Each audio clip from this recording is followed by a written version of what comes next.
السلام علیکم ورحمۃ اللہ وبرکاتہ۔ بسم اللہ الرحمن الرحیم۔ عجیب ترین چوری کا واقعہ۔ ایک نہایت شاطر اور ماہر چور نے چوری کی خاطر مہنگا لباس زیب تن کر کے معزز اور محترم دکھائی دینے والے شیخ جیسا حلیہ بنایا اور صرافہ بازار میں سونار کی ایک دکان کے اندر چلا گیا۔ سونار نے جب اپنی دکان میں وضاقتہ سے نہایت ہی رئیس اور محترم دکھائی دینے والے شیخ کو دیکھا جس کا نورانی چہرہ چمک رہا تھا تو سونار کو ایسا لگا جیسے اس کی دکان کے باغ جاگ اٹھے ہوں۔ اسے پہلی بار اپنی چھوٹی سی دکان کی عزت و وقار میں اضافے کا احساس ہوا۔ سونار نے آگے بڑھ کر شیخ کا استقبال کیا۔ شیخ کے بحروف میں چور نے کہا،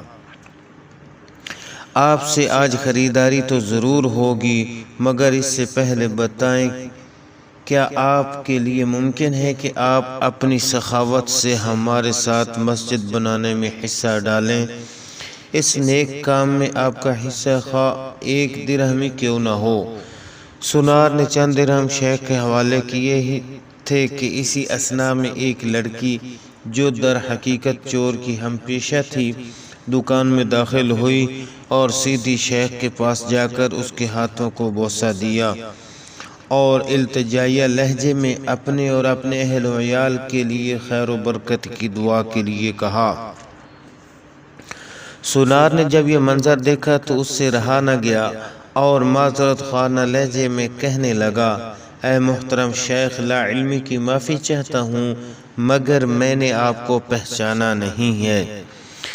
لڑکی نے یہ سن کر تعجب کا اظہار کیا اور سونار سے مخاطب ہو کر کہنے لگی، تم کیسے بد نصیب انسان ہو، برکت، علم، فضل اور رزق کا سبب خود چل کر تمہارے پاس آ گیا ہے اور تم اسے پہچاننے سے قاصر ہو۔ لڑکی نے شیخ کی طرف اشارہ کرتے ہوئے کہا کہ یہ فلاں علاقے کے مشہور و معروف شیخ ہیں جنہیں خدا نے کثرت علم، دولت کی فراوانی اور ہر قسم کی دنیاوی نعمتوں سے مالا مال کر رکھا ہے۔ انہیں انسانوں کے بھلے کے سوا کسی چیز کی حاجت نہیں ہے، لوگ ان کی ایک جھلک دیکھنے کے لیے بےتاب رہتے ہیں۔ سونار نے شیخ سے معافی مانگتے ہوئے کہا کہ شیخ صاحب، معافی کا طلبگار ہوں، میرا سارا وقت اس دکان میں گزرتا ہے اور باہر کی دنیا سے بے خبر رہتا ہوں، اس لیے اپنی جہالت کی وجہ سے آپ جیسی برگزیدہ ہستی کو نہ پہچان پایا۔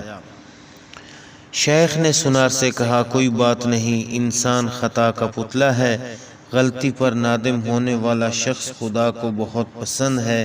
تم ایسا کرو، ابھی میرا یہ رومال لے لو اور 7 دن اس سے اپنا چہرہ پوچھتے رہو۔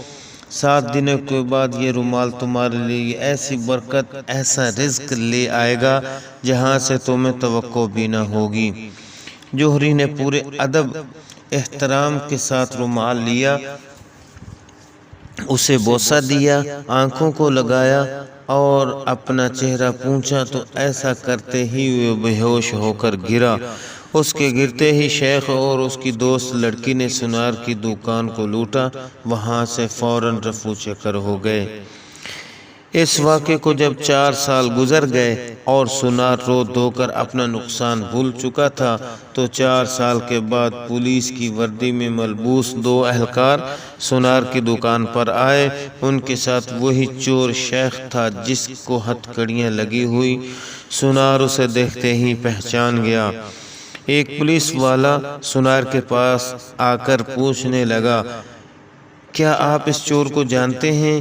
کیونکہ آپ کی گواہی سے ہی قاضی اسے سزا سنا سکتا ہے۔ سونار نے کہا، کیوں نہیں، اس نے فلاں فلاں طریقہ واردات سے مجھے بے ہوش کر کے میری دکان لوٹ لی تھی۔ پولیس والا شیخ کے پاس گیا اور اس کی ہتھکڑی کو کھولتے ہوئے کہنے لگا، تم نے جس طرح دکان لوٹنے کا جرم کیا تھا ٹھیک اسی طرح وہ ساری کارروائی دہراؤ تاکہ ہم طریقہ واردات کو لکھ کر گواہ سمیت قاضی کے سامنے پیش کر کے تم پر فرد جرم عائد کروا سکیں۔ شیخ نے بتایا کہ میں اس طرح داخل ہوا اور یہ کہا، میری مددگار لڑکی آئی، اس نے فلاں فلاں بات کی، پھر میں نے رومال نکال کر دکاندار کو دیا۔ پولیس والے نے جیب سے ایک رومال نکال کر شیخ کو تھمایا۔ شیخ نے سونار کے پاس جا کر اسی طریقے سے اسے رومال پیش کیا تو پولیس والا سونار سے کہنے لگا، جناب آپ بالکل ٹھیک اسی طریقے سے رومال کو چہرے پر پھیریں جیسے اس دن پھیرا تھا۔ سونار نے ایسا ہی کیا اور پھر سے بے ہوش ہو گیا۔ شیخ نے اپنے دوستوں کی مدد سے دوبارہ دکان لوٹ لی، جنہوں نے پولیس والوں کا بھیس بدل رکھا تھا۔ آج ہمارے ملک کا بالکل یہی حال ہے۔ ہر 5 سال بعد چور بھیس بدل کر ہمارے پاس آتا ہے۔ نادیدہ قوتیں پھر سب کچھ دہرانے کا کہہ کر الیکشن کرواتی ہیں اور چور ووٹ کھیل کر عوام کو پھر سے چونا لگا کر اپنے ساتھیوں سمیت پتلی گلی سے نکل لیتے ہیں۔ ہر دفعہ ایک نیا منظر، نیا لباس، نیا بحروپ، نئی شکل اور نیا حربہ، جس سے عوام دھوکہ کھا کر اعتبار کرتی ہے اور آخر میں ساتھیوں اور ہمدردوں سمیت نکلتا وہی چور ہے۔ عربی ادب سے ماخوذ قصہ۔